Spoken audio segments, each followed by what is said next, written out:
अपनी बहन काव्या को जली हुई और रोती हुई हालत में देखकर सूरज का गुस्सा अब काबू में नहीं रहता।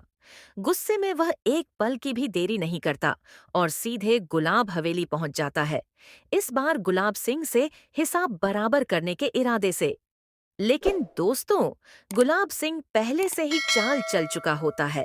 उसे पता होता है कि सूरज जरूर आएगा, इसलिए वह खुद सामने आने की बजाय कमरे में छुपा रहता है और बिंदिया व आरव को आगे भेज देता है। घर में अनुराग सूरज को समझाने की बहुत कोशिश करती है। वह कहती है कि पापा जरूरी मीटिंग के लिए बाहर गए हैं, आप अपनी बात मुझे बता दीजिए, मैं उन्हें बता दूंगी। लेकिन सूरज किसी की एक भी बात सुनने को तैयार नहीं होता। वह साफ कह देता है कि जब तक गुलाब सिंह सामने नहीं आएगा वह वहां से नहीं जाएगा। इसी बीच बिंदिया वहां पहुंच जाती है।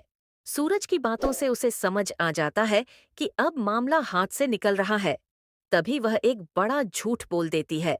बिंदिया सूरज से कहती है कि काव्या को किसी और ने नहीं बल्कि गुलाब सिंह की माँ यानी दादी ने जलाया है। इतना ही नहीं, वह आरव और काव्या के खिलाफ भी बढ़ा चढ़ाकर बातें करती है ताकि सूरज के दिल में आरव के लिए नफरत और बढ़ जाए। इस चाल की वजह से गुलाब सिंह एक बार फिर बच निकलता है और सूरज गुस्से में वापस घर लौट आता है। और दोस्तों, वीडियो आपको पसंद आ रहा हो तो एक लाइक करके चैनल सब्सक्राइब कर दें। इसके बाद सूरज का गुस्सा आरव पर और भी ज्यादा बढ़ जाता है। वहीं ईशा भी अंदर ही अंदर टूटने लगती है। वह बार बार यही सोचती रहती है कि आखिर आरव ऐसा कैसे कर सकता है। लेकिन ईशा को यह सच्चाई नहीं पता होती कि आरव ने दादी के कहने पर अपनी कुंडली के दोष को मिटाने के लिए काव्या से शादी की थी और अब वह सच में काव्या से प्यार करने लगा है। गुस्से में सूरज आरव को धक्के मारकर घर से बाहर निकाल देता है। लेकिन बेचारा आरव अपने घर नहीं जाता। वह घर के बाहर ही काव्या के लिए रोता रहता है और अपनी पिछली गलतियों पर पछताता है। ये सब देखकर काव्या से भी रहा नहीं जाता।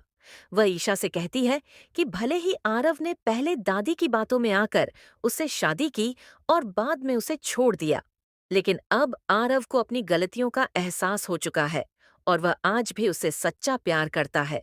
लेकिन दोस्तों, आरव के लाख मिन्नतें करने के बावजूद सूरज काव्या को उसके साथ जाने की इजाजत नहीं देता।